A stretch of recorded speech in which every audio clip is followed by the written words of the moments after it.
Opa, estamos aqui. Escuta, boa tarde só, tá? Pessoal, boa tarde. Eles adoram esse sotaque sorocabano, viu, Lael? Eles adoram. Oi, Lael, Oi, é um prazer tê-lo aqui, agradecer sua presença. tá Pessoal, ótimo. hoje nós temos o prazer de receber o professor Lael, professor titular, pesquisador titular do Centro Brasileiro de Pesquisas Físicas, tá? E eu vou convidar o professor Nelson Student para fazer a apresentação. Lael, muito obrigado Um aí. abraço, prazer, Grande sucesso aí no abraço. trabalho, hein? Belo projeto, parabéns aí. Obrigado, Léo. Bom dia a todos e a todos. Bom dia, meu amigo Elael. Bom dia, Nelson, bom dia aí, cara. Prazer. Tudo bem? Nós vamos dar continuação à série de diálogos com a presença hoje do professor José Abdala Elael Neto, que é pesquisador titular do Centro Brasileiro de Pesquisas Físicas. Já ouviram falar? Então, é um centro muito antigo do Brasil, da década de 50, que faz pesquisa em física, obviamente, pelo nome. E o professor Elael, ele tem uma formação na PUC do Rio de Janeiro, onde obteve o bacharelado e seu mestrado. Depois ele foi para Trieste, para o ICTP, que é o International Center for Theoretical Physics, que desempenhou e desempenha até hoje um papel altamente relevante no desenvolvimento da física no mundo. Foi uma iniciativa do professor Abdul Salam, um paquistanês que ganhou o prêmio Nobel e lutou bastante para o desenvolvimento da ciência, em particular da física, no terceiro mundo. E o Elael foi lá, fez o seu outro mestrado, fez um doutorado no grupo do professor Salam, embora que orientado pelo professor Strade, e de volta ao Brasil ele ainda fez vários incursões, digamos assim, pós-docs, também lá no STP, no CBPF e na CISA, que é a Escola de Física também lá da região da Itália. A área de atuação do professor Elael é a teoria geral de partículas elementares e campos, né, com especialização mais em supersimetria, supergravidade, opção de coisa difícil, mas que ele conhece muito bem.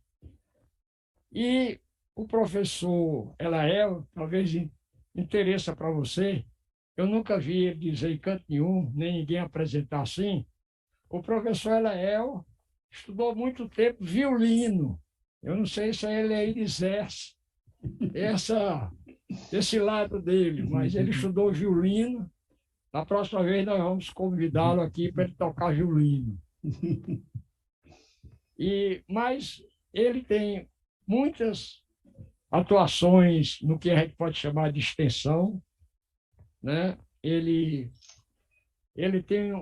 desenvolve um trabalho muito bacana, que eu vou até dizer o nome, que é Educação para a Ciência e Divulgação e Orientação Vocacional e o Ensino em Cursos de Pré-Vestibular Sociais voltado para as classes populares.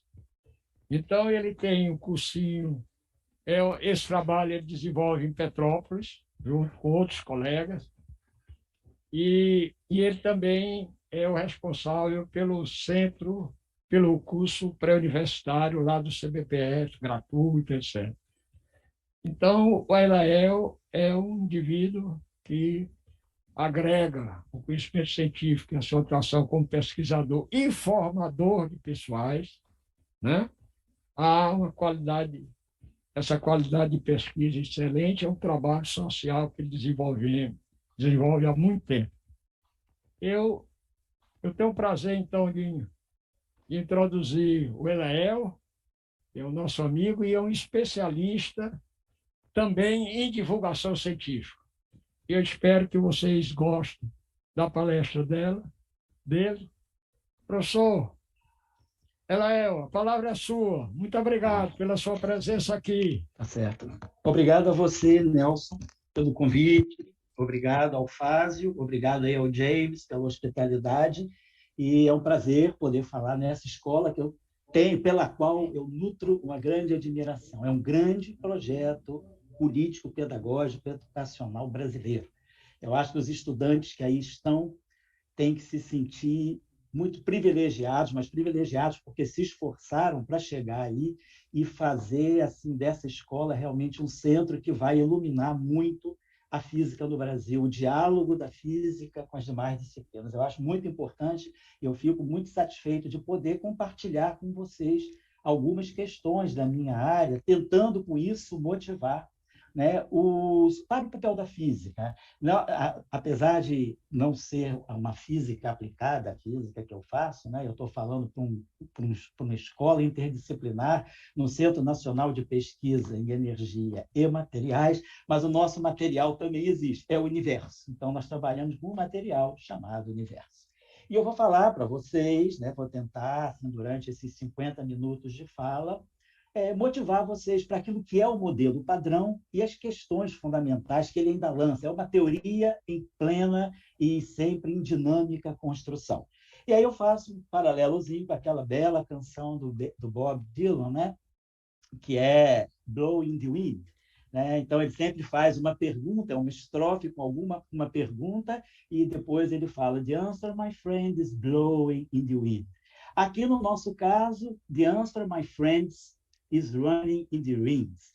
A resposta está correndo nos anéis de colisão dos aceleradores. E essas questões estão sendo respondidas e serão respondidas através desses runnings, né? Desses aceleradores, como, por exemplo, o LHC em Genebra. Então, é um prazer poder falar com vocês sobre essas coisas. Vou deixar só mais ou menos assim a tonalidade da minha fala com vocês. Eu entendo que eu estou numa instituição, numa escola que preza, né, a abordagem ensino-pesquisa acoplados. Né? Então, o ensino é feito com base em projetos de pesquisa. Então, ensino-pesquisa sendo, vamos dizer, duas faces da mesma moeda. A escola, o ILUM, enfatiza a interdisciplinaridade, que é algo fundamental para se fazer boa pesquisa em qualquer área. E eu sei que eu estou falando para jovens estudantes de física, né, de uma escola que traz uma abordagem interdisciplinar. Então, eu vou me pautar, né, nesses três pilares aqui para ver se a gente consegue estabelecer um bom diálogo. Só para, assim, os estudantes estão chegando, muitas vezes não conhecem muito o que está acontecendo nas fronteiras da física, só para dizer, existem dois modelos padrão da física.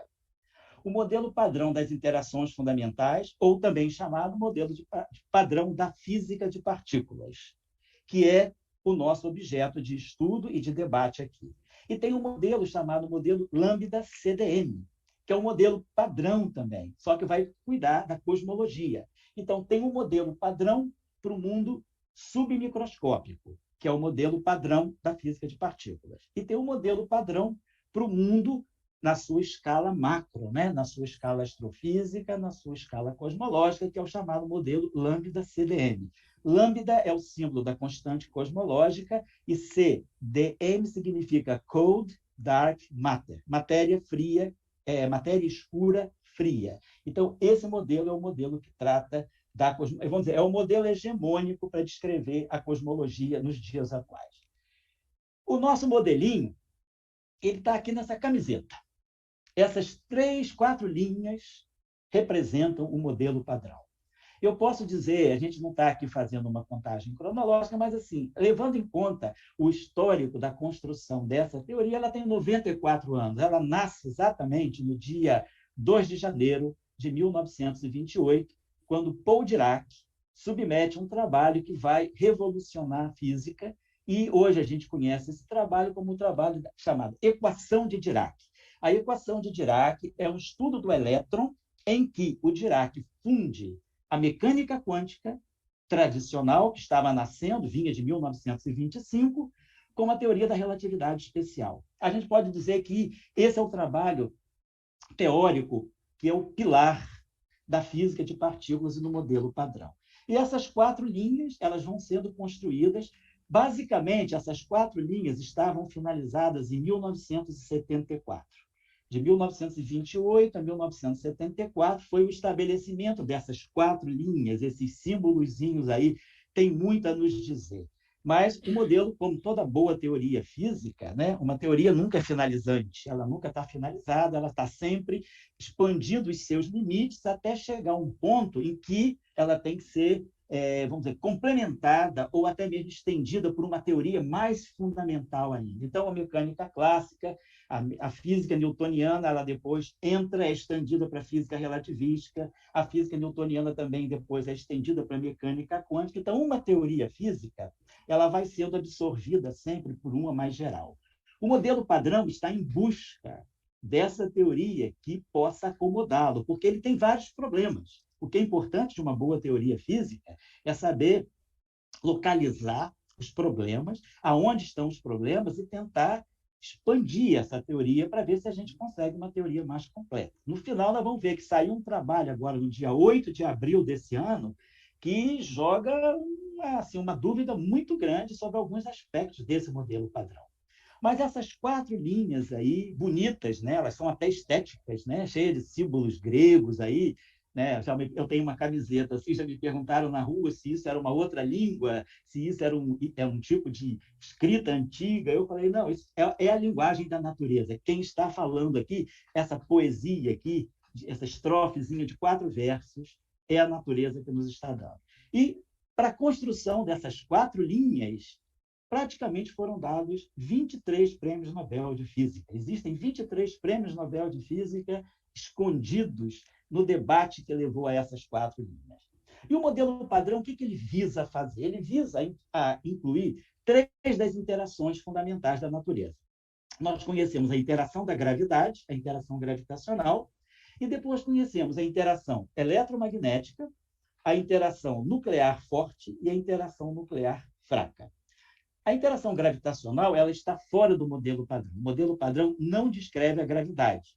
Ele está descrevendo de uma forma quântica, ele é uma descrição quântica das interações que nós chamamos interações microscópicas. O eletromagnetismo, a interação que, digamos, é a física que responde pela formação do átomo, pelas ligações das moléculas, vamos dizer assim, pela agregação de matéria. Então, a interação eletromagnética é uma interação em que nós temos forças atrativas e forças repulsivas, mas as forças atrativas são suficientes para fazer coesões. E aí nós temos o átomo, né, que é uma coesão eletromagnética. As cargas positivas do núcleo atômico atraem as cargas negativas das nuvens eletrônicas e nós temos o átomo. O átomo depois os átomos se ligam para formar moléculas às custas de forças residuais eletromagnéticas. Depois, a força nuclear forte, ela vai responder para uma outra física, que é a formação do núcleo atômico, onde nós temos núcleos atômicos com muitos prótons, com vários prótons e vários nêutrons, os prótons se repelindo eletromagneticamente, mas essa interação eletromagnética não sendo suficiente para fazer com que o núcleo se desfaça. O núcleo é agregado. E quem faz a agregação de próton com próton, de próton com nêutron e de nêutron com nêutron, é a chamada interação nuclear forte, que vence majestosamente a repulsão eletromagnética entre os prótons de mesma carga e faz com que o núcleo se forme. Então, é uma integração aglutinadora, forma estruturas. Depois nós temos uma outra força que atua no interior do núcleo atômico, que é a chamada força nuclear fraca. Ela é uma força em que a matéria muda de qualidade. Nós temos, por exemplo, o nêutron que decai, ele vira um próton, emite um elétron e um antineutrino. Então, são as interações ligadas aos decaimentos nucleares, que dá uma instabilidade no núcleo. Só que essa força, por isso ela se chama fraca, ela é pouco significativa frente às forças eletromagnética e nuclear forte. Então, ela não consegue destruir o átomo, o núcleo atômico, ela não desfaz o núcleo atômico, mas ela faz com que um núcleo atômico transmute em um outro núcleo por emissão de radiação. Então, essas três forças têm características muito interessantes. A força eletromagnética, como todos lembram, da força coulombiana, nós temos um potencial coulombiano que cai com o inverso da distância e uma força coulombiana que cai com o inverso do quadrado da distância.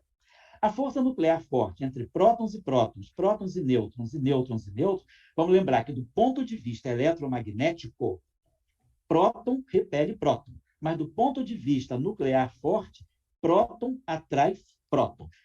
A carga eletromagnética só leva a repulsão eletromagnética, mas existe uma carga nuclear portada pelo próton que faz com que prótons de mesma carga também se atraiam nuclearmente. E essa força é muito significativa e essa força tem um alcance muito pequeno. Eu estou mostrando aqui o alcance dela é de 1 femtometro. Femto é um prefixo que indica 10 à potência menos 15. É o milésimo do trilionésimo do metro, ou 10 a menos 13 centímetros, que é a escala nuclear. Então, essa força está restrita ao domínio nuclear. E depois a força nuclear fraca, que faz com que o próton possa decair, o nêutron, perdão, possa decair num próton. É o chamado decaimento beta, que nós estudamos quando falamos de radioatividade. É o decaimento beta nuclear. E essa força também, ela se agrega ao núcleo atômico. Agora, ela é uma força que tem um alcance menor ainda. O alcance dela é 1 milésimo do alcance da dimensão do núcleo atômico, é 10 a menos 16 centímetros, ou seja, 10 a menos 18 metros, o milionésimo do trilionésimo do metro. Então, essas forças têm características distintas. No núcleo atômico, a força dominante é a força nuclear forte, depois é a força eletromagnética, que é cerca de 10.000 vezes menos intensa do que a nuclear forte, e a força fraca, que depois é cerca de 100.000 vezes mais fraca ainda do que a força nuclear forte. Então, nós temos essas três forças, muito distintas. Por quê? A força eletromagnética repele e atrai. A força nuclear forte atrai e forma estruturas nucleares. Já a força fraca, ela não forma nada. Nós não temos exemplo na natureza de nenhuma estrutura que seja agregada por conta ou devido à força nuclear fraca. Ela é uma força de transformação da matéria. O nêutron vira um próton. Um muon, ou digamos, ou a gente pode até colocar um elétron, pode virar um neutrino. Então, nós temos uma força de transição da matéria. Essa força é muito desafiadora e é a mais fraca. E talvez por ser a mais fraca, é a menos compreendida.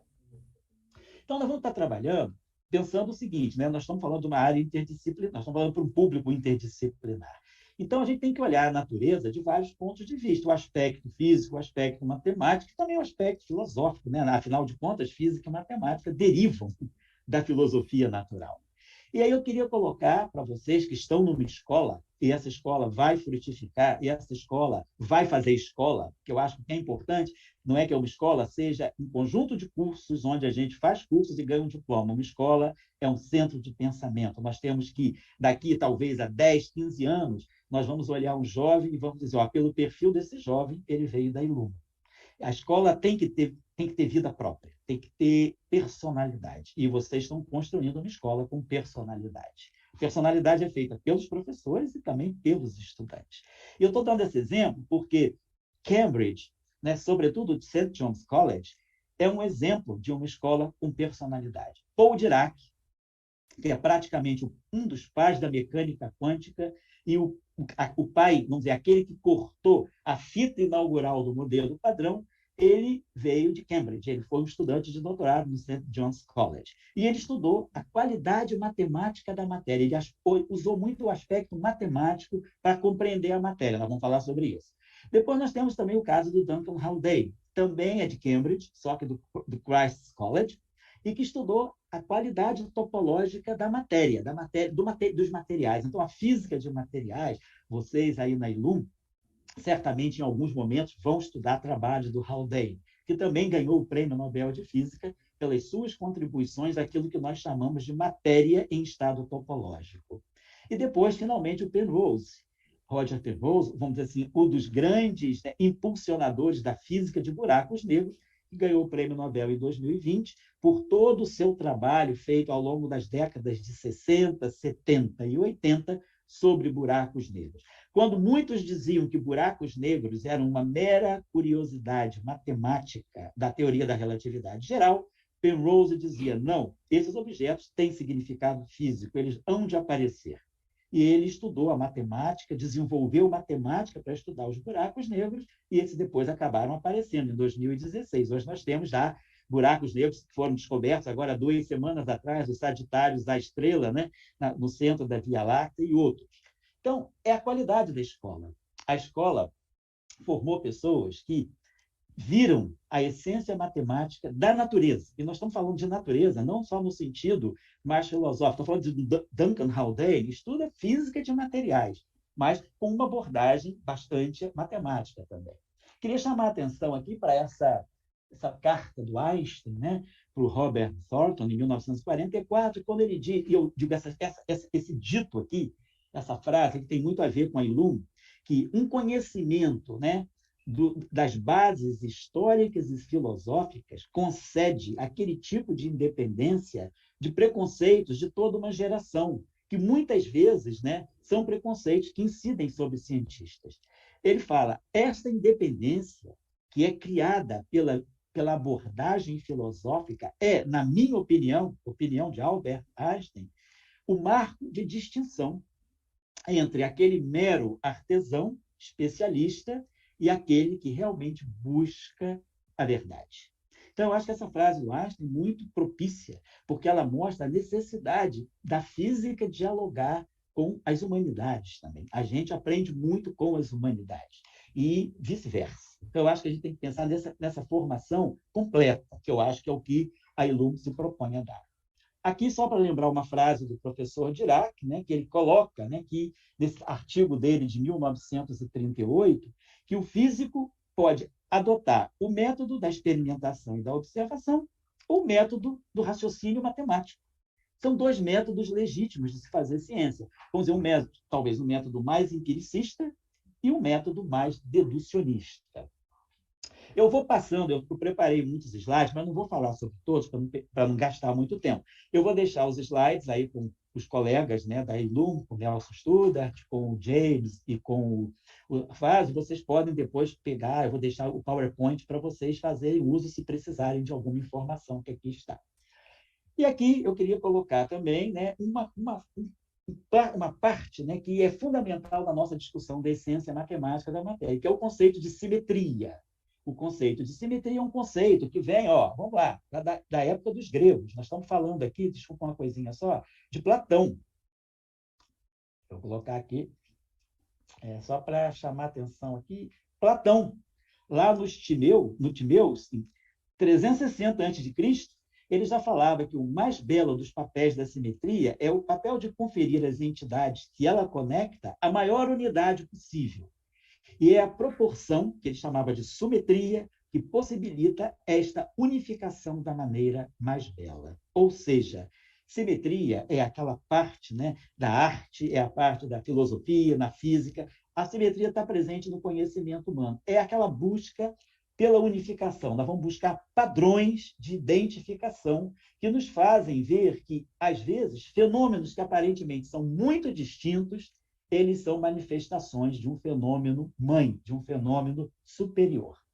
E eu queria também chamar a atenção para esse filósofo grego pré-socrático, Anaximandro de Mileto, que no século VI a.C., há cerca de 2.500 anos, né, ele já falava de coisas, né, que nós estamos fazendo hoje. A física de hoje ela está em cima dessas ideias, né, que é buscar uma origem única, um princípio unificador, e é isso que o modelo padrão está fazendo. Nós vamos já ver, o modelo padrão é uma unificação, é um princípio unificador. Ele fala da transformação de umas coisas nas outras. Isso nós estamos falando de 600 a.C., o que não era trivial. E ele falava da importância da evolução temporal dos eventos. E dizia uma coisa muito importante, que é fundamental para a física de hoje, que nós não podemos restringir a nossa visão de mundo à pequenez de nossas experiências. Muitas vezes, as nossas experiências nos colocam frente a uma parte muito limitada da realidade. E nós temos que buscar expandir os nossos limites. Então, nós não podemos dizer que o mundo é aquilo que nós experimentamos diretamente. É preciso viajar. E a viagem grande, quem nos ajuda a fazer é a filosofia e é a matemática. Aqui, nós temos rupturas fundamentais que foram importantes nesse processo de viagem. A relatividade restrita, ela quebra um paradigma da física newtoniana, que é a simultaneidade dos eventos deixa de ser um absoluto e passa a ser um relativo.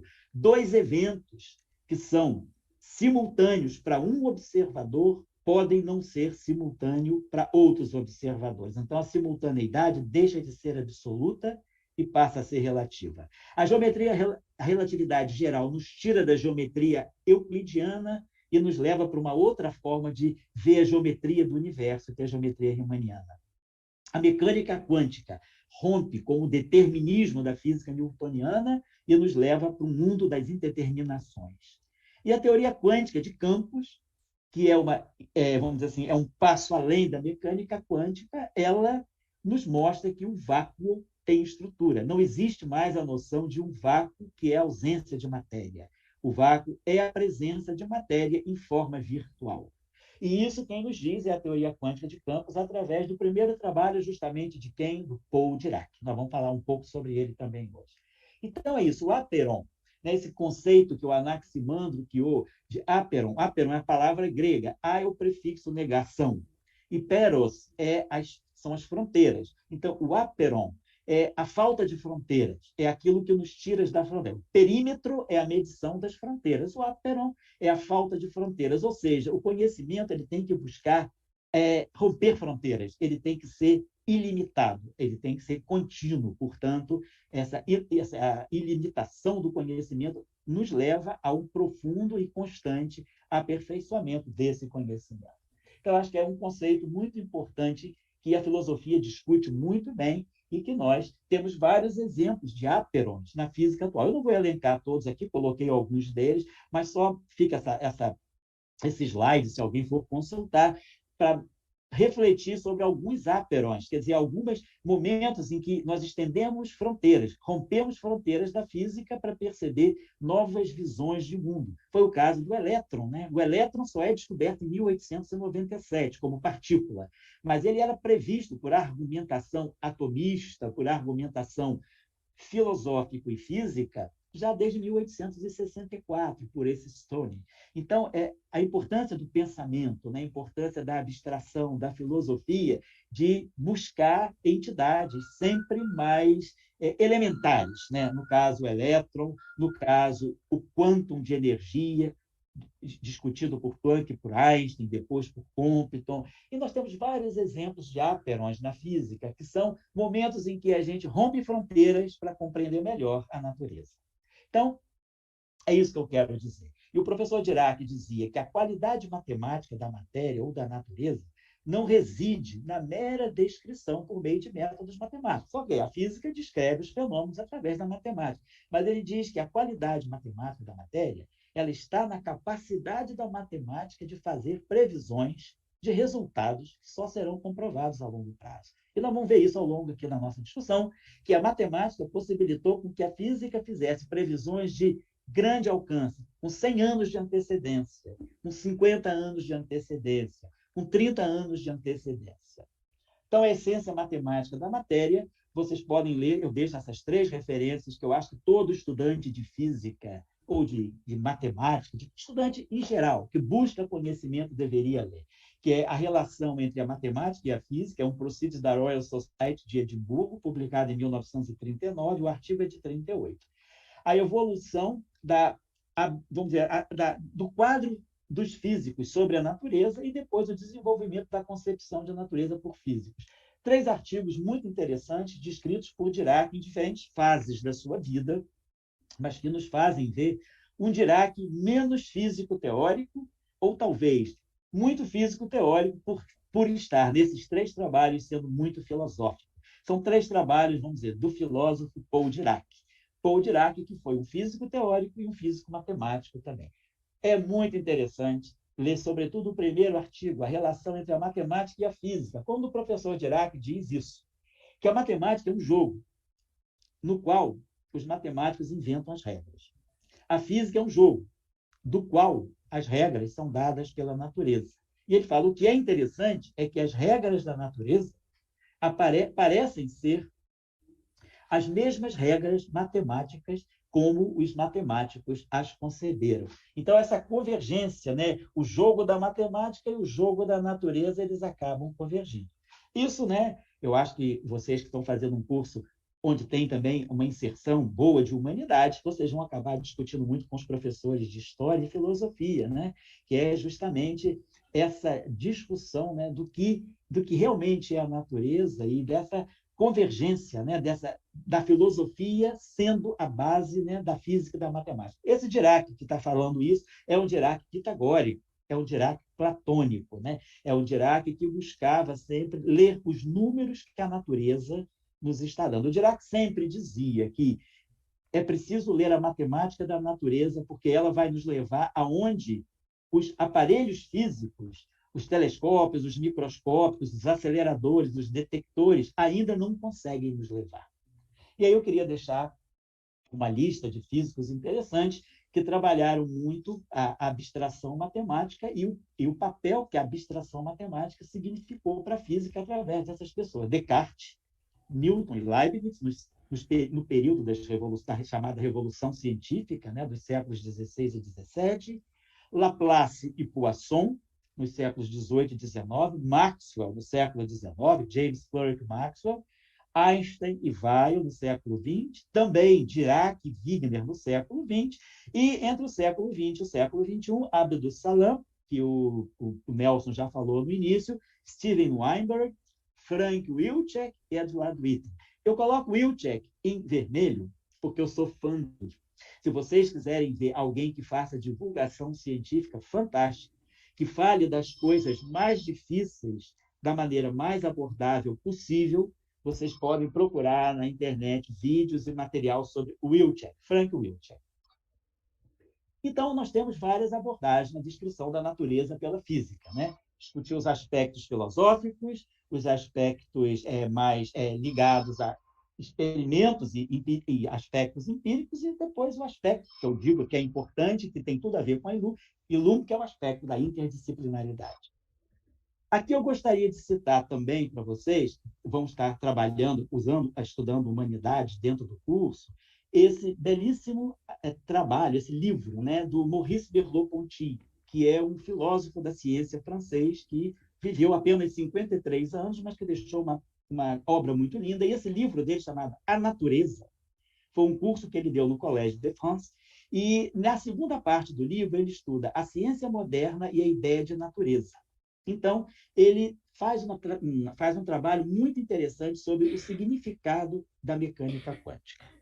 Então, eu acho que é muito interessante. Fica a sugestão desse autor para uma eventual leitura no período de férias, né? Ou então, se alguém quiser complementar um trabalho mais filosófico, essa obra ela é disponível na internet.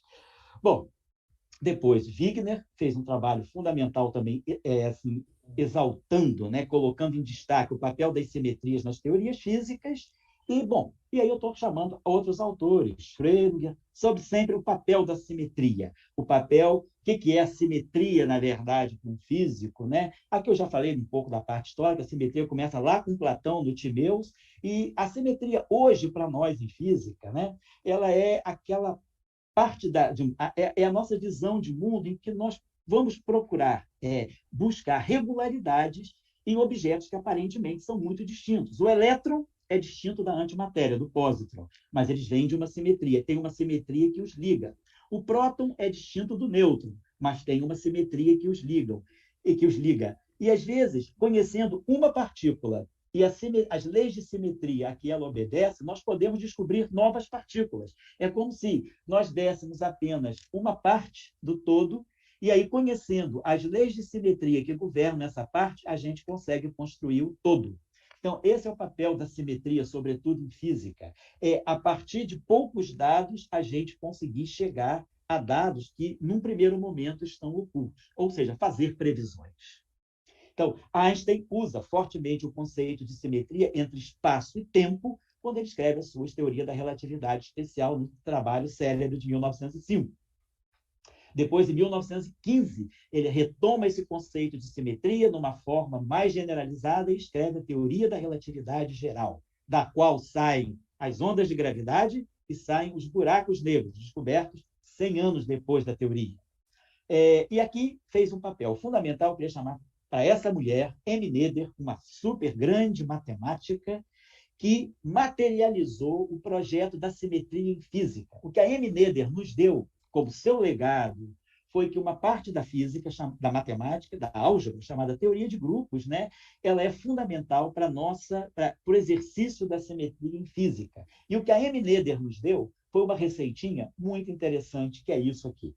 Ela nos deu uma receitinha que é baseada num tríplice concerto entre um princípio variacional, que estabelece equações dinâmicas na física, uma simetria, que é uma propriedade do sistema, e leis de conservação, que vão nos dizer que certas grandezas de certos sistemas permanecem imutáveis com o tempo. E isso nos ajuda a compreender de forma muito profunda a dinâmica do sistema. Então, o Teorema de Noether, né, na verdade, são dois teoremas, o de 1914 e o de 1918, que ela publica ambos em 1918, eles são fundamentais. Eu diria que M. Noether foi fundamental para o estabelecimento matemático da simetria nas teorias físicas. Então, a mecânica quântica, que surge logo depois, nós estamos falando de 1918, a mecânica quântica vem sendo desenvolvida empiricamente desde 1900, e em 1925 ela culmina com os dois trabalhos pioneiros, o trabalho do Heisenberg e o trabalho do professor Dirac.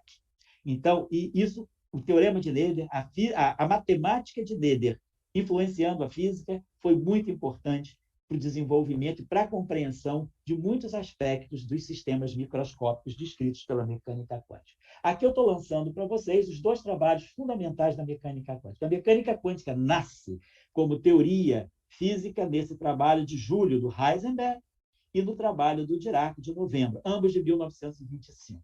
Né? Em seguida, em 1926, em maio de 26, Dirac defende a sua tese de doutorado sobre mecânica quântica. Então, aqui nasce, nesses dois trabalhos, são as duas bases fundamentais da mecânica quântica que se instaura. E aí, a mecânica quântica é fundamental para a nossa compreensão. E aqui vai nascer o modelo padrão. Nesses dois artigos do professor Dirac, a teoria quântica do elétron, parte 1, e a teoria quântica do elétron, parte 2. Esse trabalho aqui é de 2 de janeiro de 28, e esse de 2 de fevereiro de 28 também. E depois esse trabalho de 1930, uma teoria de elétrons e prótons, que é quando Dirac lança o conceito de vácuo quântico, que é uma grande novidade para a física. Bom, então aqui Dirac, nesses dois trabalhos iniciais, ele funde a mecânica quântica com a relatividade especial. E, com isso, nós, através de uma descrição simultaneamente quântica e relativística do elétron, ele faz a previsão da antimatéria. Agora, o que eu queria chamar a atenção para os estudantes é esse aspecto histórico, que Dirac, com essa teoria, era uma teoria, vamos dizer assim, evolucionária, porque ele interpretava soluções matemáticas que qualquer físico jogaria fora por serem, vamos dizer assim, no senso comum da física, soluções sem significado, soluções espúrias, e ele dá uma interpretação, acreditando na importância da matemática na natureza e na física, ele reabilita essas soluções ditas espúrias e interpreta como antimatéria. E aí ele entra em um turbilhão, vamos dizer, hoje a palavra que a juventude usaria seria, ele é cancelado. Ele começa a ser cancelado por Heisenberg. Heisenberg escreve duas cartas ao Pauli. Numa das cartas, ele diz que o capítulo mais triste da física moderna é e permanece sendo a teoria de Dirac. E depois, ele fala que aquela teoria, Hole Theory, o Dirac chamou a teoria dos buracos. Esses buracos ele interpreta como uma antimatéria. Ele fala que a teoria dos buracos leva a tipos de horror, né, que vão perdurar enquanto nós não compreendermos o que a alta energia significa. E Dirac dá um significado para a alta energia no trabalho que ele escreve em 1929, mas que é publicado em 1930, sobre uma teoria de elétrons e prótons. Então, é importante a gente ver também que a crença do Dirac no papel da compreensão atomista, da compreensão matemática da natureza foi fundamental para que ele continuasse vamos dizer, nessa vibe, e com isso a antimatéria foi descoberta 2 anos depois, em 1932, um ano depois desse segundo trabalho aqui dele de 31, que é quando ele prevê, nesse trabalho de 31, publicado nos Proceedings da Royal Society de Londres, ele prevê a existência de novas formas de matéria. Quem são essas novas formas de matéria? A antimatéria e a matéria que tem carga magnética, ou seja, o monopolo magnético. Ele faz essa previsão. Então, acho muito importante. E, assim, conhecimento de história é importante. Esse trabalho aqui de 1894, anterior ainda à descoberta do elétron, Pierre Curie, que era um grande físico, ele falava da possibilidade de que houvesse na natureza cargas magnéticas. E Dirac retoma essa discussão agora de posse, né, de todo o ferramental teórico que a mecânica quântica lhe concedia. Então, está nascendo aí o modelo padrão. E aí Heisenberg vai estudar com a mecânica quântica e com a ideia de simetria, ele vai estudar o núcleo atômico, porque em 1932 o nêutron foi descoberto. Então, até 1931, nós tínhamos apenas o elétron, o próton e o fóton, que é a partícula de luz, proposta em 1923 por Compton. Em 1932, aparece a antimatéria prevista por Dirac em 31 e aparece o nêutron. E aí, Heisenberg vai estudar o próton e o nêutron e propõe uma simetria que nós usamos abundantemente até hoje.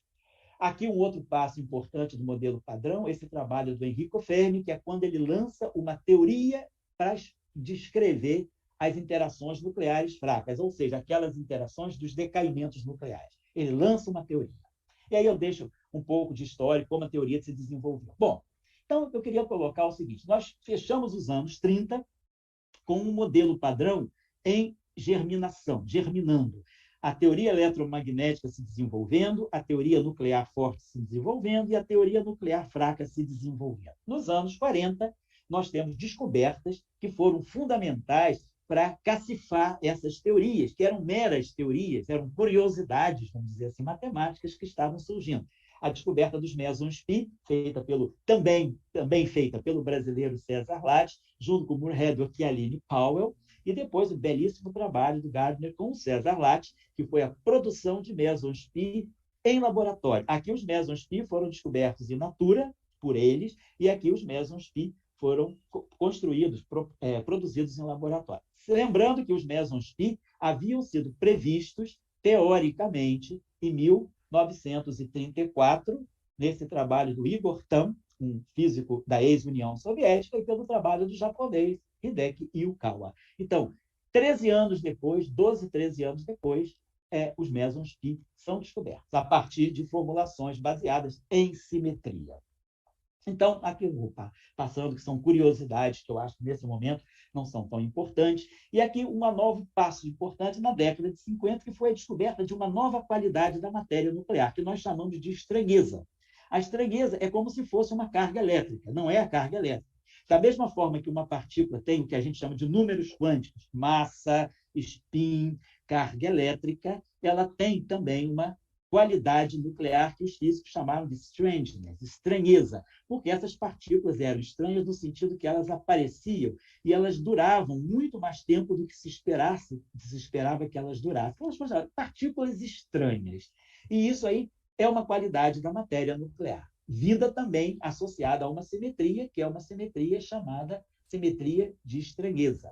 Então, nós estamos começando a cada vez mais, através do conceito de simetria, compreender a qualidade da matéria. Eu estou caminhando já para um terço, já falta um terço para terminar a fala. O Eightfold Path, quer dizer, o caminho múltiplo, né, o caminho óctuplo, foi um formalismo também matemático desenvolvido por dois físicos, Murray Gell-Mann e o outro físico russo, né? Os dois físicos... Como? Yuval Niemann. Niemann, isso, Niemann, exatamente. Niemann e Gell-Mann, ambos físicos, né? Vamos dizer, israelenses, independentes. Obrigado, Nelson. independentemente, desenvolveram esse formalismo chamado Eightfold Way. O que é o Eightfold Way? Eles descobriram, matematicamente, perceberam que, na natureza, as partículas que têm interação nuclear forte, dentro do núcleo atômico, nós temos o próton e o nêutron. E aquela simetria de 1932 do espinho isotópico do Wigner, ela foi generalizada por eles para uma simetria mais ampla. Então, eles falaram o seguinte: então, o próton e o nêutron, eles não estão sozinhos no núcleo atômico. Existem outras estruturas, outras partículas subnucleares.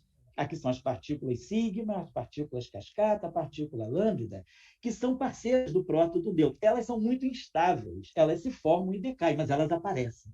E ele percebeu que havia uma regularidade matemática. Essa figura aqui é uma figura matemática que coloca as partículas nesse plano aqui, nesse esquema bidimensional, né? Nesse hexágono, e as partículas, elas têm uma localização, cada localização delas nesse plano está dando as características quânticas dela, indicando como elas interagem. E aí está aqui, Gelman e Niemann propuseram essa chamada teoria do Eightfold Way. Isso é baseado numa estrutura matemática chamada grupo unitário tridimensional. É o grupo SU3. Vocês vão estudar isso num curso de álgebra linear, por exemplo.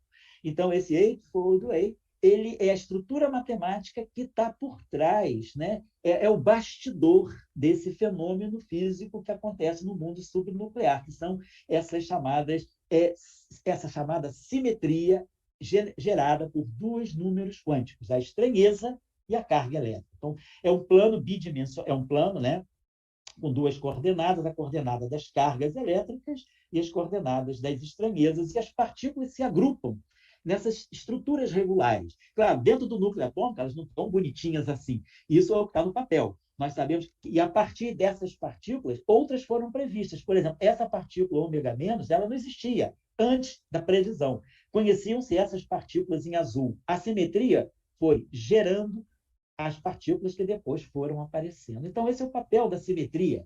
Você dá uma parte do sistema e você acaba descobrindo o sistema todo, né?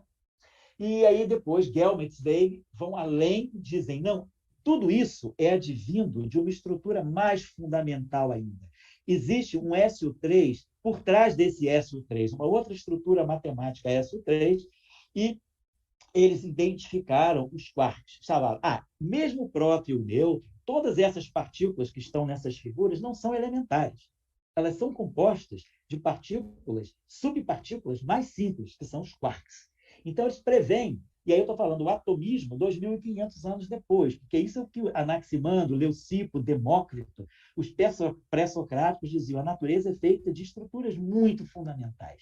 E eles chegam à previsão matemática dos quarks. São dois trabalhos. O Gelman e o Zweig fizeram isso independentemente, cada um a seu modo, mas formularam a mesma situação. Como obter, como compreender o próton, o nêutron e todos os seus parceiros subnucleares a partir da existência de estruturas mais fundamentais. Eles propõem, então, que os quarks existem nessa época, né, nesse período, quando eles propõem pela primeira vez, em 64, os quarks são 3, quark up, o quark down e o quark estranho, que responde pela estranheza, e esses 3 quarks se agrupam em situações distintas, quarks e antiquarks, para formar as partículas subnucleares. Então, o próton hoje é formado, nós compreendemos o próton como sendo 2 quarks U com 1 quark D.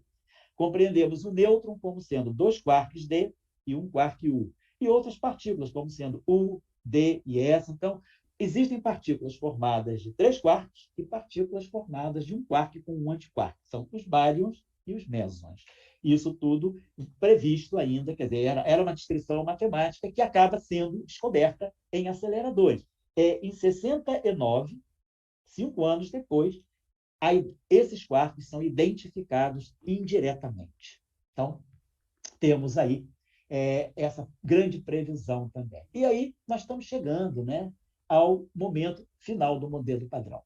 O modelo padrão está se configurando. Aqui eu queria abrir uma reflexão do Oscar Greenberg, que foi fundamental para a compreensão dessa simetria, né? Que liga esses três quartos, que é uma simetria chamada simetria de cor, color symmetry, é cor no sentido abstrato, não tem nada a ver com as cores do espectro. Mas ele diz que ele propõe essas três cores para poder acomodar o princípio da exclusão de Pauli na física de quarks.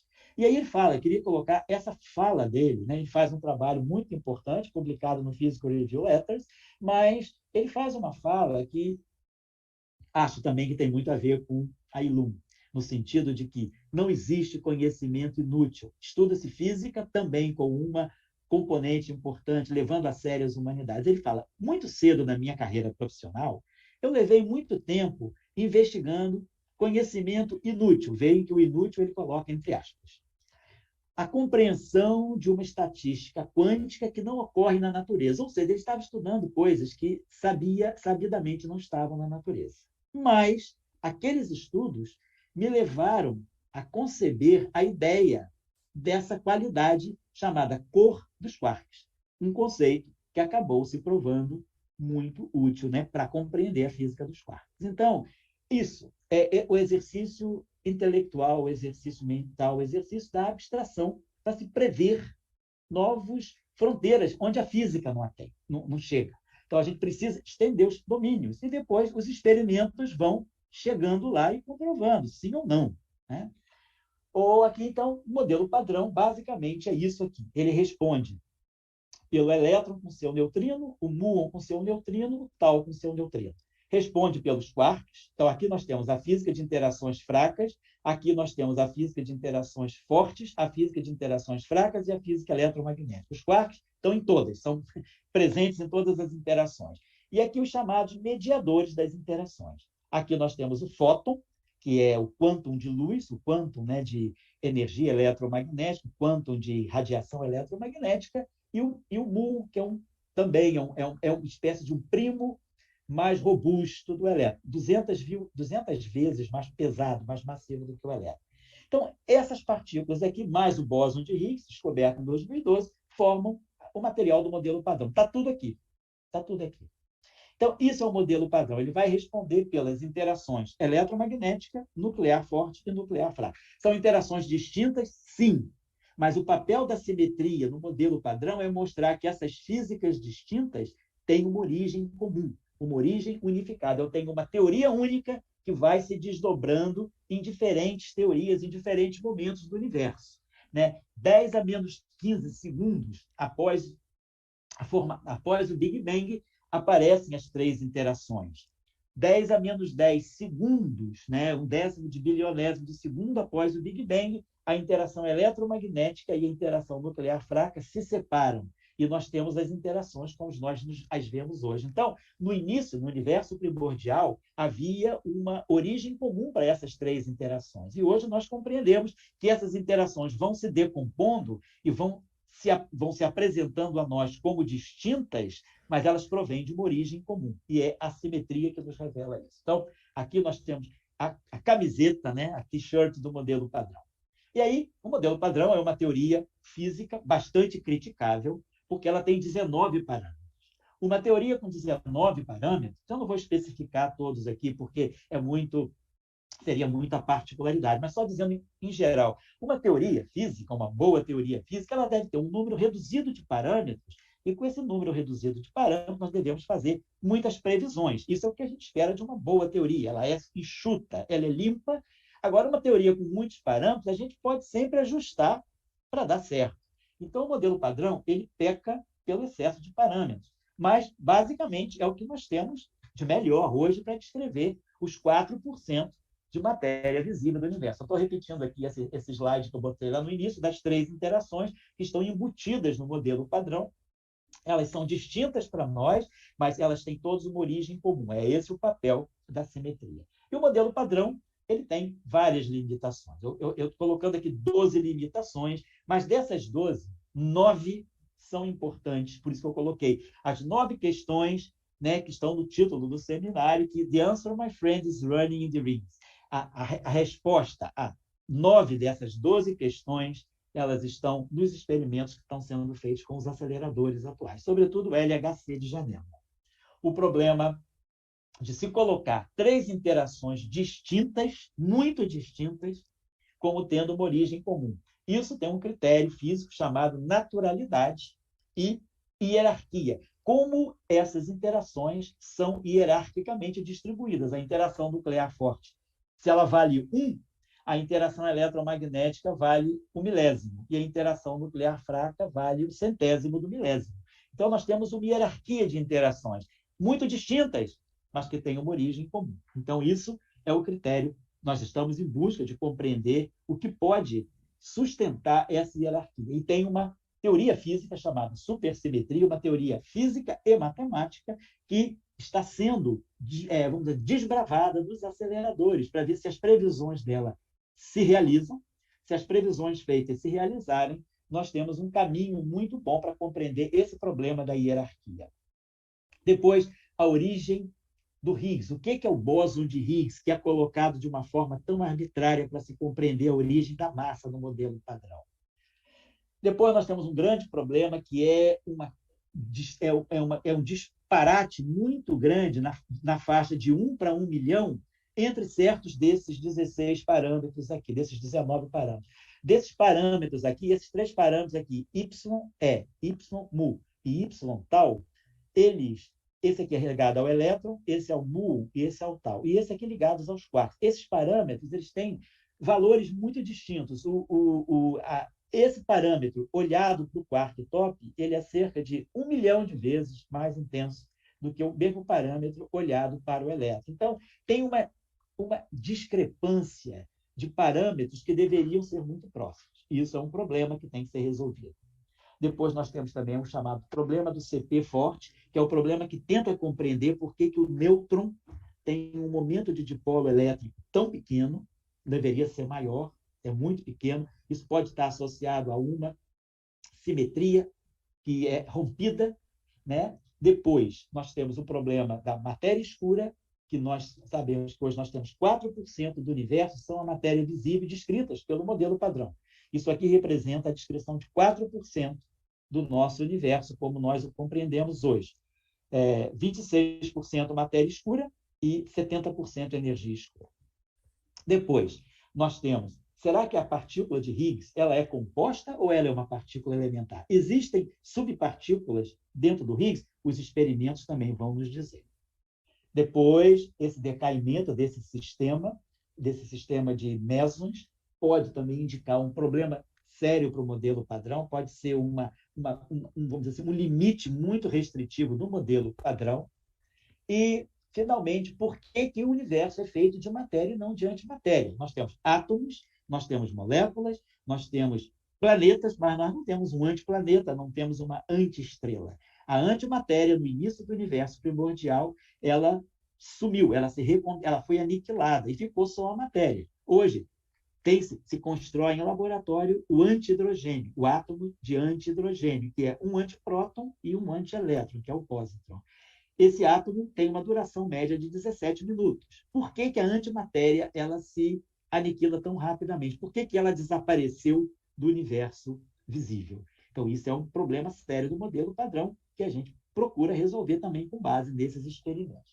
E agora, no dia 8 de abril de 2022, uma partícula fundamental do modelo padrão, que é a partícula portadora das interações fracas, esses chamados bósons W, ele foi medido com muita precisão dos experimentos mais recentes e revelou que ele é mais pesado, ele é 0,1% mais pesado do que o modelo prevê.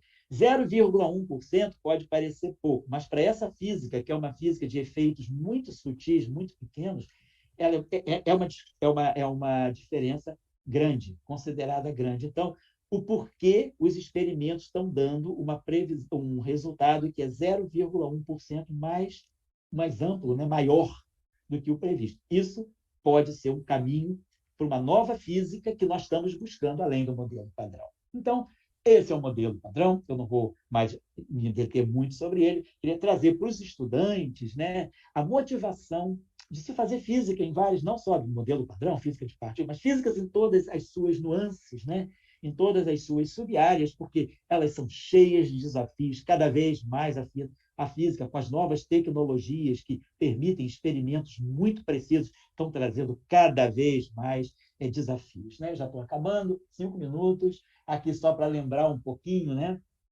que a importância da interdisciplinaridade, porque a interdisciplinaridade nos ajuda a compreender melhor os conceitos científicos, a levar os conceitos científicos de uma área para outra, e, inclusive, de dialogar com a sociedade. Muitas vezes, nós sentimos que a ciência e a sociedade fica sabendo da ciência em momentos de grande descoberta. Por exemplo, descobriu-se um buraco negro, em todos os jornais falam. Amanhã todo mundo esquece. Ou então, a sociedade acaba tendo contato com a ciência no momento de grandes catástrofes, grandes terremotos, ou, por exemplo, grandes problemas ambientais, como agora também o problema da Covid-19. Então, aí a ciência interage com a sociedade, mas a ciência está lá, e a sociedade está aqui, e elas querem conversar. Eu acho que uma formação interdisciplinar facilita muito, porque muitas vezes a ciência ela fica muito cristalizada nas suas caixinhas e comunica com muita dificuldade com a sociedade.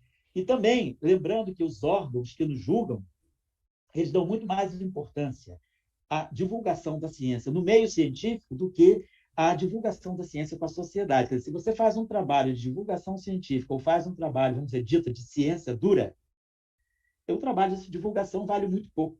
E o trabalho de ciência dura é contabilizado com muito mais peso. Essa, vamos dizer assim, essa disparidade que é criada, muitas vezes obriga as pessoas da ciência a deixarem de lado um pouco essa comunicação com a sociedade, que é tão importante. Mas a ciência precisa estar mais presente. Eu acho que a interdisciplinaridade e o estudo da filosofia nos ajudam muito nesse diálogo com a sociedade. Aqui, eu queria lembrar que já em 1762, Jean-Jacques Rousseau, nesse seu belo livro chamado Emílio, ou da Educação, ele discute a relação do indivíduo com a sociedade a partir de temas filosóficos, portanto, temas científicos também, e a partir de temas políticos. Então, é importante a relação com a sociedade. O Rousseau aqui já traz esse debate muito interessante nesse livro. Depois, em defesa da ciência, vocês, estudantes, né, de uma escola como o ILUM, vão estar conhecem, eu conheço, nós todos conhecemos negacionistas que estudaram, não estamos falando de pessoas iletradas, não. Nós estamos falando de pessoas com ensino de 3º grau, nós estamos falando de pessoas com renda econômica muito alta, que negam a ciência. Tem todos os benefícios da ciência.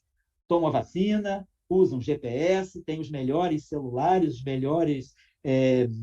os melhores laptops e os melhores recursos científicos, tomografia, PET, tudo, mas na hora nega a ciência. Então, nós temos que defender a ciência. E defender a ciência não é brigando na internet, é lendo bons trabalhos e fazendo trabalho de divulgação à altura. Né? Então, eu sugiro boas leituras. O Valor da Ciência, de Henri Poincaré, foi o maior matemático que nós temos notícia na história, é um livro de 1905. O livro do Max Weber, um dos 3 pilares da sociologia moderna, a ciência como vocação. Esse livro belíssimo do Bachelard, A Formação do Espírito Científico. Eu estou dando outros aqui, mas eu estou chamando a atenção daqueles que são mais imediatos. Esse livro do Bachelard, de 1938, é excelente. A Formação do Espírito Científico tem tudo a ver com esse debate que nós estamos tendo ainda de negar a ciência. O livro do Kuhn, do Thomas Kuhn, A Estrutura das Revoluções Científicas, esse livro eu já trago para o ensino médio. O Nelson falou que eu trabalho há 28 anos com pré-vestibulares sociais e eu faço questão de debater várias reflexões, algumas sessões de capítulos desse livro, chamado A Estrutura das Revoluções Científicas, do Thomas Kuhn, que faz com que o cidadão consiga perceber a importância do processo científico. Depois, esse livro do Penrose, O Caminho para a Realidade, e esse livro do Nuccio Ordine. O Nuccio Ordine é um filósofo e um historiador italiano, e esse livro dele é fantástico, A Utilidade do Inútil. Ele mostra como estudos científicos que eram considerados inúteis na época que estavam sendo feitos, hoje são vitais para o progresso da humanidade. Então, esse livro é fantástico. Se alguém quiser presentear um negacionista com uma leitura abordável, agradável, simpática, tão simpática como o autor, o Nuccio é uma pessoa, sim, aquele italiano simpaticíssimo.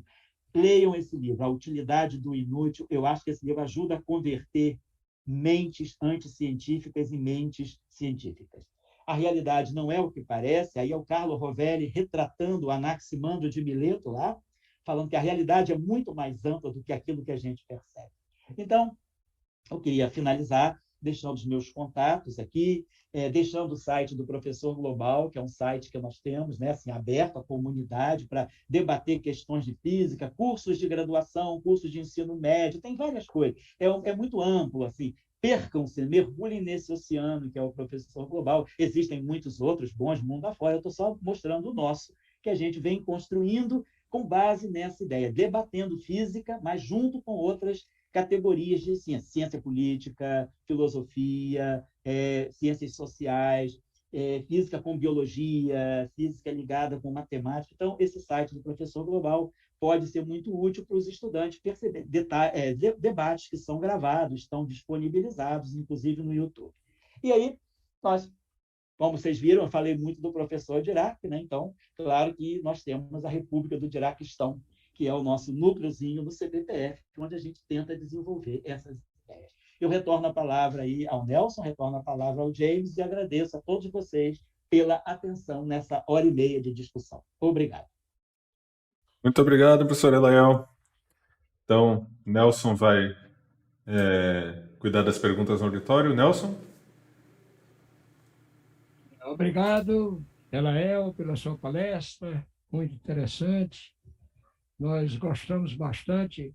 Você, no final, falou, mas o grupo lá do CBPF do Elael, como vocês viram, é a República do Diraquistão. E eu tive um grande prazer na minha vida, que eu fui uma vez embaixador do MNPF no Diraquistão. Né? Então, é uma república realmente que funciona, né? Então, só um comentário antes de passar para as perguntas. O Wilczek, que ele citou e que eu concordo, quem quiser ver o último livrinho dele aí sobre física de divulgação, eu tenho, posso emprestar, com direito à devolução, obrigação.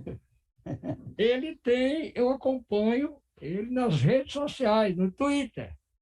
Ele tem muita coisa. Se eu procurar esse pessoal no Twitter, tem o John Wick, tem muita gente hoje fazendo divulgação da ciência, computação quântica, etc., falando no Twitter. Gente boa, não é pessoas assim só para conversa, né?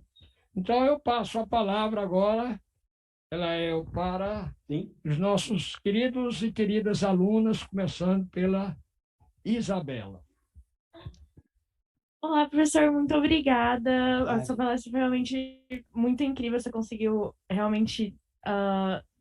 foi realmente um exemplo de interdisciplinaridade para a gente. E, na verdade, a minha é uma pré-pergunta. Antes de começarem as perguntas, eu quero saber se, por acaso, teria como você disponibilizar esses slides para a gente, porque eu não consegui anotar todas as indicações de livros que você... Nem tirar foto de todas as indicações que você passou. Tranquilo. Quando eu acabar a palestra, já estou enviando para o Nelson eu não tenho o e-mail do James, mas eu mando para o Nelson e o Nelson distribui para vocês à vontade, né? É de vocês a palestra. Nem tem nome, não tem nem meu nome nela. Ela é do povo brasileiro. Muito obrigada, viu? Muito obrigada pelas indicações e por ter compartilhado seu conhecimento com a gente.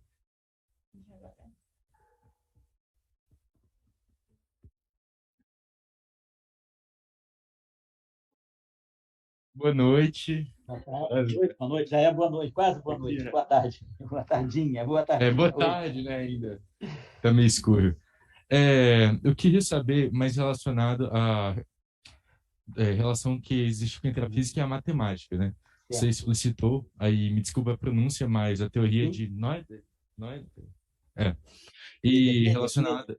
Noether. Isso. Relacionada ao desenvolvimento da física de Dirac e tudo. A gente também conhece a relação entre o cálculo e a seguinte construção da física de Newton e tudo. Eu queria saber se, em relação a esses dilemas em aberto da física atualmente que você demonstrou, se existem teorias e pessoas buscando explicações e inovações na própria matemática a fim de explicar, né, esses problemas. Sim. Como é seu nome? É Daniel? Gabriel. Gabriel. Sim, Gabriel, e já antes, né? Vamos dizer assim, essa retroalimentação física-matemática, ela se tornou muito forte justamente a partir final da década de 20, 30, com o Dirac, com Hermann Weyl, que foi um grande matemático, mas que fez muito pela física, Paul Dirac, Eugen Wigner.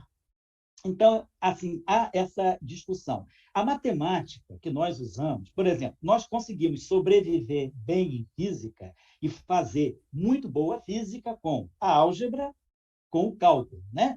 O cálculo, por exemplo, foi fundamental. O cálculo desenvolvido por Newton e por Leibniz foi fundamental para a nossa compreensão da mecânica newtoniana.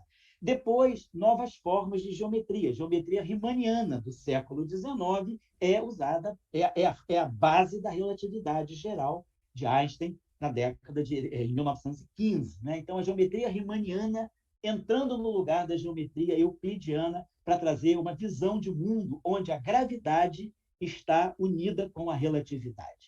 Então, as matemáticas vão entrando. E aí eu queria chamar a atenção para o professor Paul Dirac, que ele dizia justamente isso. Né? A física traz os problemas. E aí nós temos um dilema. Ou nós levamos os problemas da física para a matemática, ou nós trazemos matemática para os nossos problemas físicos. E Dirac dizia que optava por trazer matemática nova para os problemas físicos. Com que base? Ele dizia, parece que a natureza converge, os jogos da natureza, né? As regrinhas da natureza que formam o jogo da física, elas convergem com as regrinhas que os matemáticos criam para fazer matemática. Ele partia desse pressuposto. E aí ele dizia, bom, então, se nós temos um problema físico, vamos criar regras matemáticas, nem que elas não existam, vamos criar. Matemática é criação. Vamos criar regras matemáticas, vamos criar um novo jogo matemático para discutir esse fenômeno físico. E Dirac concebeu nova matemática a partir de estímulos da física. Um dos grandes matemáticos, maiores matemáticos do século XX, que era um Sir Atiyah, né? O Atiyah era libanês, mas fez a sua carreira na Inglaterra. Michael Atiyah. O Atiyah, ele dizia, para eu fazer a matemática que eu faço, eu preciso estar em contato perene com os físicos. Porque ele era da escola Cambridge também, ele era da escola diraciana, em que a física dita os problemas. A matemática pode ser trazida, inventada para resolver esses problemas. Então, Gabriel, hoje sim, existe um estímulo muito grande a novas formas de matemática na física. Por exemplo, a geometria algébrica está entrando muito mais pesado na física, a topologia já entrou bastante na física, a topologia algébrica, a teoria dos números. Então, a física está buscando novas matemáticas também para poder dar conta dos problemas mais complexos que vão aparecer na física. A gente está cada vez... Hoje, para você ter uma ideia, vocês terem uma ideia, hoje nós estamos penetrando na matéria a uma dimensão de 10 à potência menos 16 centímetros. Nós estamos pegando o milésimo do núcleo atômico, nós estamos chegando no âmago do próton e do nêutron. Então, são situações da natureza muito extremas, nós estamos numa escala muito extrema da natureza, em que a aparelhagem ainda não dá conta, não tem precisão. E aí, a precisão está onde? No raciocínio matemático. É importante a abstração. A matemática não substitui. Nunca Dirac disse que a matemática é mais importante. Ele sempre diz que a matemática é uma espécie de um batedor. Você manda a matemática te conduz. Você vai até onde você puder ir com a matemática. Interprete os seus resultados e tire conclusões físicas. E aí os experimentos depois vão dizer. Quer dizer, o LHC foi construído para testar ideias de previsão da física que haviam sido feitas 3 décadas antes. O telescópio Hubble, o Planck, essas grandes plataformas de observação espacial, elas são também construídas para se testar a física que já foi prevista com décadas de antecedência. Os buracos negros, em 1915 até 1970, buracos negros não passavam de uma curiosidade matemática das equações de Einstein. Foi preciso, entre outros, mas sobretudo Penrose, para dizer, não, essas curiosidades matemáticas são entidades físicas. E ele foi fundo no estudo dos buracos negros. E os buracos negros acabaram sendo descobertos 100 anos depois da sua previsão matemática. Então, essa é a relação. Ô, Gabriel, você lendo esse artigo que eu estou sugerindo a vocês, do professor Dirac, a relação entre a matemática e a física, né, publicada em 1938, né, 1939, está na internet, é só botar The Relation Between Mathematics and Physics, Paul Dirac, você vai ter o PDF nas suas mãos. Vocês vão ler esse artigo? Esse artigo é aquele clássico, que cada dia que você lê, você absorve uma coisa a mais. Eu até hoje aprendo lendo aquele artigo. Então, são nuances que a gente, às vezes, não vai percebendo numa primeira, numa segunda, numa terceira, numa enésima leitura. Então, a matemática é, para Dirac, na física, um instrumento de observação da natureza, que depois pode vir a ser comprovado por um instrumento físico de observação em um laboratório.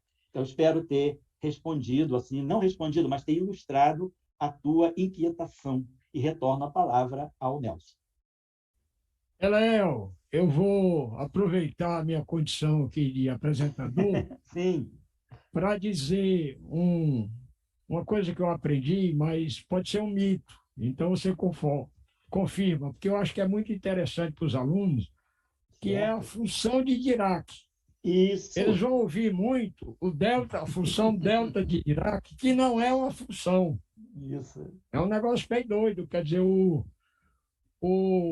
Vinícius está puxando a minha orelha, porque ele propôs isso como uma função cuja integral é definida, mas ela não é definida. É um negócio bem maluco. E foi a partir daí, né, que os matemáticos, principalmente Lohan Schwartz, criou a teoria das distribuições. Exatamente. Para mostrar que a função de Dirac era só uma delas possível. Isso é verdade? É verdade, exatamente. A partir do delta de Dirac, todo mundo conhece Dirac pelo delta de Dirac. Não conhecem, às vezes, Dirac nem pela antimatéria, né? Nem pelo paper fundamental da mecânica quântica, mas é o Dirac do delta de Dirac. Então, e pelos brackets, infelizmente. E pelos brackets. Né? E pelos brackets. Pelos brackets, exatamente. Então, o Dirac, né, ele trouxe essa noção, ele criou essa noção matemática do delta de Dirac, que, na verdade, como o Nelson falou, não é uma função, é um funcional. Né? Eu vou só tirar a minha imagem um momentinho. Então, mas eu estou falando ainda, só tirei a imagem um momentinho. Então, é um delta de Dirac, é um funcional, não é uma função. E, a partir daí, foi desenvolvido um campo matemático, justamente, chamado, estou voltando, teoria das distribuições. Então, é o exemplo típico que o Dirac falou. Traga a matemática para a física. E depois, essa matemática que você traz para a física, ela vai florescer como bela matemática também. Então, perfeitamente, não é mito não, Nelson. Exatamente o que você está dizendo corresponde à realidade. Agora eu vou passar aqui para a pergunta. Mais uma pergunta. Olá, tudo bem? Meu nome é Isadora. A minha pergunta é como que fizeram para medir o bóson W que você disse que vai sair essa pesquisa aí? Perto. O bóson W ele foi previsto entre 1965 e 67 em 3 trabalhos, né? Um trabalho do Sheldon Glashow, um trabalho do Steven Weinberg, um trabalho do Abid Salam. E os 3 ganharam o Prêmio Nobel de Física de 1979 por essa previsão. O bóson W foi medido no experimento em Genebra do acelerador que é o vovô do LHC. Nós tínhamos o PP barra, né, que era esse acelerador, eram as colaborações UA1 e UA2, depois veio o LEP no final da década de 80 e agora temos o LHC. Então, o vovô do LHC, em experimentos de colisão próton-antipróton, detectou a presença dessa nova partícula que é o chamado bóson W, que foi medido com uma massa muito, na época, com os testes de precisão dos experimentos, ela foi medida com uma massa muito próxima do valor teórico. Hoje, com os experimentos muito mais refinados, descobriu-se esse desvio de 0,1% a mais. Quer dizer, ele parece ser 0,1% mais massivo do que a teoria previu. E isso pode ser por que 0,1% de discrepância com a teoria? Tem física aí. Pode ter nova física aí. E a estatística dos experimentos diz que isso é uma constatação verdadeira. Passou pelo teste do famoso 5 sigma. Já é uma descoberta, não é um indício científico, é uma descoberta. Isso, então, mas agora, não é novo, essa discussão não está sendo aberta a partir desse experimento. Esse experimento confirma algo que vem sendo feito já há cerca de 40 anos, que é vamos procurar uma física mais fundamental do que o modelo padrão. O modelo padrão, como eu mostrei para vocês, ele tem 12 a 13 problemas sérios, problemas existenciais do modelo, como toda boa teoria física. Nenhuma teoria física é perfeita, é completa. Agora, a gente convive com as imperfeições da teoria. Só que buscamos uma teoria que seja mais completa do que essa e que possa suprir a essas, vamos dizer, entre aspas, deficiências da teoria. Então, Isabela, esse é mais um resultado recente, de 8 de abril, publicado agora, que confirma que temos, sim, que caminhar na direção de compreender qual é a física que está nos bastidores do modelo padrão. Então, isso se chama nova física além do modelo padrão. Retorno a palavra ao Nelson. Ela é uma pergunta aqui do Marcos. Olá, tudo bom? Foi muito boa a palestra, obrigado. E eu queria perguntar se esses problemas com o modelo padrão, em especial esse com o bóson W, se você acha que existe perspectiva de algum passo na direção do que o Stephen Hawking chamou de teoria de tudo, que fosse unificar o modelo padrão com a relatividade e tudo isso. Sim, como é que é Marcos, né? Marcos. Um dos passos, quer dizer, nós temos vários caminhos além do modelo padrão. A gente fica numa encruzilhada olhando para onde eu vou. Eu vou para o norte, para o sul, para o leste ou para o oeste. O modelo padrão está no centro e eu tenho que procurar o meu caminho. É norte, é sul, é leste, oeste, é nordeste, é sudeste, é noroeste, é sudoeste. Para onde eu vou? Estou perdido. Então, nós temos hoje, basicamente, 8 caminhos além do modelo padrão. Aproveitando aí, fazendo a analogia com os 8 caminhos da iluminação do Buda, né? Então, são sempre 8 caminhos que a gente está buscando. E aí, um dos caminhos é a teoria de tudo, é a teoria de cordas, que pode ser uma teoria que vai subsidiar esses problemas no modelo padrão. Só que nós temos ainda grandes dificuldades matemáticas, né, e também conceituais para assim, a teoria de cordas se sustentar. Não que ela seja errada, que ela está em construção, mas ela ainda não é construída o suficiente para nós garantirmos que ela resolve os problemas do modelo padrão. Ela resolve alguns problemas do modelo padrão, mas não todos. Então, nós temos que buscar também, talvez, caminhos complementares que existem para a gente compreender como subsidiar, quer dizer, como incorporar o modelo padrão dentro de uma teoria mais ampla, mais completa e que resolva os seus problemas. E não é nenhum demérito uma teoria física ter problemas. A mecânica newtoniana é excelente, mas ela tem problemas. Quando você está trabalhando com objetos que têm velocidade próxima da velocidade da luz, a física newtoniana falha. Se nós começamos a olhar o elétron, a mecânica newtoniana falha. A gente tem que usar o quê? Mecânica quântica. No caso das velocidades muito altas, temos que usar a teoria da relatividade. Então, as teorias físicas, elas são sempre suplementadas por alguma teoria mais completa a partir dela. Às vezes, a gente não pode acumular. A gente tem que fazer corte. Da mecânica newtoniana para a mecânica quântica, nós temos um grande corte. Nós saímos do mundo da determinação e passamos para o mundo do indeterminismo. Então, a mecânica quântica, ela chega de uma acumulação de problemas da mecânica clássica, mas, num certo instante, eu tenho que fazer um corte violento, quebrar um paradigma da determinação e ir para uma física que jogue com os indeterminismos. A mesma coisa com a relatividade. Em um certo momento, tem que romper com o padrão da simultaneidade de eventos. A simultaneidade de eventos deixa de ser um absoluto na física e passa a ser um conceito relativo. Aí eu vou para uma nova abordagem da física que supre problemas da mecânica newtoniana. Então, a teoria de tudo, ela é uma dessas possibilidades. Eu trazer elementos, ingredientes que não estão presentes nas premissas do modelo padrão e que vão resolver as limitações do modelo padrão. É esse o caminho, tá certo? Muito obrigado pela tua pergunta. Retorno ao Nelson. Léo, é o Fázio. Fázio, fala, professor. Aprendi muitos, parabéns aí. Sabe que físico da matéria condensada trabalha com poucas partículas, né?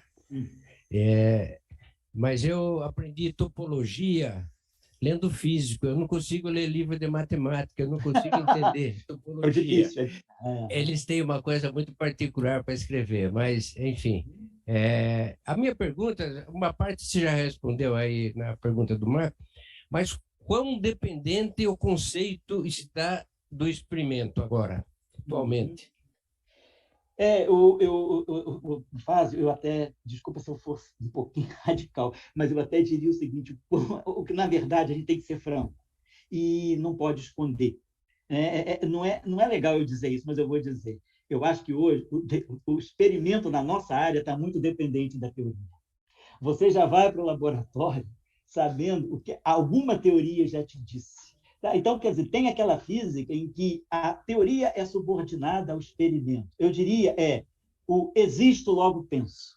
Então, o experimento é o existo e a teoria é o penso. A nossa física ela está muito no penso, logo existo. Penso, extrapolo, vamos dizer assim, viajo, e aí vou propor algum experimento lá na frente. Então, hoje, eu diria que na física de partículas e campos, os experimentos estão muito dependentes da teoria. Inclusive, por exemplo, o próprio LHC, os detectores do LHC, eles já têm toda uma conformação, a arquitetura deles já é em face da teoria que ele vai tentar comprovar.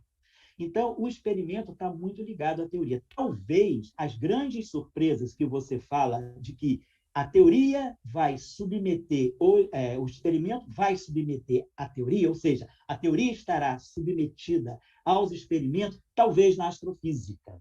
Eu acho que a astrofísica e a cosmologia, elas hoje podem fazer com que a teoria se submeta aos experimentos. Mas na nossa área, que é a chamada física de partículas e física de interações fundamentais, que é a física ligada ao LHC, esses grandes detectores, nós temos o experimento muito submetido à teoria. Então, eu até gosto de brincar com os estudantes dizendo, nós somos penso, logo existo.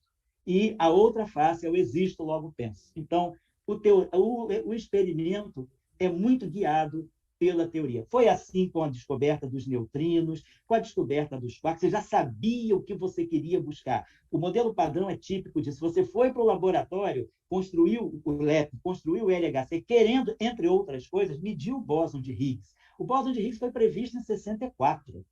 Ele só foi descoberto em 2011, 2012, 48 anos depois. Então, você foi para o LHC com a certeza de que você tinha que construir uma máquina que iria dar o bóson de Higgs. Então, nesse sentido, eu digo que o experimento está muito submetido à teoria, na nossa área. Mas, como eu falei, na astrofísica e na cosmologia, a gente pode vir a ter as boas surpresas de ter uma teoria submetida aos resultados experimentais observacionais. Obrigado, Fábio. Mas, assim, acho que o Fábio trouxe uma questão muito importante também, que é a física de materiais hoje, como você falou, você teve que estudar topologia. Ela está ligada, a topologia entrou na física de matéria condensada também. Então, a física de matéria condensada também está se refinando com uma boa matemática. Retorna ao Nelson. Eu vou também radicalizar. Eu acho que, por exemplo, em física, o empirismo já era, cara. Sim, sim. Não é isso do tempo do B. Né? Que bom que você pensa assim também. Porque você... todo mundo diz que tem que primeiro observar para depois. Não queria nada hoje em dia que se você não tiver um modelo teórico por trás, que você queira fazer a experiência baseada naquela teoria bem desenvolvida. É o que você está dizendo, Nelson. Por exemplo, o bóson de Higgs. Nos experimentos do LHC, para você produzir um bóson de Higgs, você tem que ter cerca de 1 trilhão de eventos. A cada trilhão de eventos, você detecta um bóson de Higgs. Agora, imagina, se nós não tivéssemos uma teoria que predissesse o bóson de Higgs, o bóson de Higgs não ia cair do céu no colo de ninguém, nem no aparelho de ninguém. Você tem que, vamos dizer assim, alfinetar a natureza para ela produzir o bóson de Higgs. Se ele existe, se a teoria está certa, ele vai aparecer. Então, é isso. Nesse sentido, o empirismo, nesse sentido, ele não está dominando a física. A gente tem, vamos dizer, o deducionismo. Você deduz as coisas, e, claro, é importantíssimo construir experimentos e ir para o laboratório testar. A física é, sim, uma ciência também experimental, né? Mas não é só experimental. Vamos criar um debate aqui com o Nelson, entendeu? Mas não podemos esquecer que a experiência é o juiz da verdade. Isso. Claro, então é que os alunos aqui eles podem fazer uma confusão, né? Então, senão deixa até de ser ciência, né? Como você falou muito bem da matemática, etc. Mas quando eu fiz a pergunta, foi aquela pergunta, né? Vamos buscar, como é que eu vou fazer mais? Vou fazer um LHC maior, de um raio maior, com uma energia maior, um free electron laser para o experimento, etc. Nesse sentido, que poderia trazer o experimento, né? Porque a teoria em si, se não tiver o experimento, ela não serve. É só para essa observação. Talvez não foi confuso. Agora, então, já que o Nelson passou o microfone, é que eles vão ter aula de inglês agora. Tá certo. Supercorda tem futuro ou não? Olha, assim, eu não sou... Não, eu não sou assim, não sou da comunidade funda do supercorda. Trabalhei com as supercordas arranhando na superfície. Mas, sim, eu acho que ela tem futuro. Agora, ela tem futuro se nós seguirmos um conselho do velho professor Dirac, que é buscar algum princípio novo. Está faltando princípio. Não adianta só colocar efeitos especiais matemáticos. Não adianta fazer uma física de Spielberg. Nós estamos precisando trazer um Fellini para a física, para fazer uma física mais existencial, uma física mais de ingredientes para resolver problemas das supercordas. Então, eu acho que a supercorda tem futuro, mas não adianta ficar enfeitando a supercorda com muitos acessórios matemáticos antes de se ter um princípio fundamental, que eu não sei qual é, mas que nós devemos buscar. Quer dizer, quem trabalha na área tem cabeça e concentração para ir à busca, mas o que está faltando é um princípio fundamental, porque a física só muda, não é quando aparece uma equação muito complicada, é quando aparece um princípio muito fundamental. Então, eu termino assim também com os estudantes, e aí eu concordo, que eu acho que o projeto da ILUM é fundamental. A busca de princípios fundamentais vem muito também da convergência da física com a filosofia, porque, para dizer a verdade, né, o grande laboratório de ideias que nós temos ainda é a filosofia. Ela não faz previsões, mas ela nos ensina a pensar. Então, eu termino por aqui. Agradeço ao Nelson, agradeço ao Adalberto, agradeço ao James, agradeço aos estudantes pela atenção e pela oportunidade de interagir com uma escola que já é, mas será uma grande escola do Brasil. Escola, com todas as letras maiúsculas. Um abraço a vocês todos e muito obrigado. Um minutinho, Léo. Um minutinho, que agora você vai receber um presente e vou lhe entregar em mãos, que é a nossa sacola e uma camisa para você, da Ilon, para você contrapor com aquela maravilha lá, que é aquela camisa. Tá ótimo. Né? E outra coisa, só reafirmar que eu não tenho nenhuma divergência do Beto. Eu acho que tem que ter experiência, mas a teoria tem que vir antes. Hoje tá e um comentário também do Wilczek, é que ele é um dos proponentes da Supersymmetry, e você chamou Suzy. E ele tem uma camiseta I Love Suzy. É isso aí. Não, o Wilczek é fantástico. Vale a pena. Um abraço a todos. Obrigado a vocês. Muito obrigado. Obrigado e bom trabalho a todos. Sucesso aí no projeto. Tchau, tchau. Tchau. Tchau, tchau. Recording.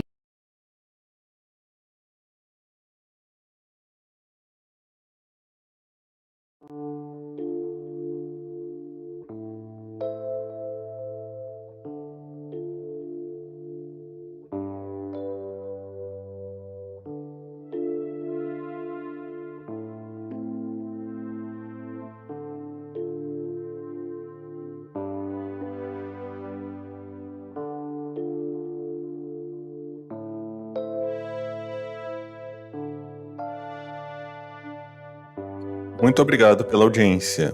Até o próximo Diálogos Ilum na semana que vem.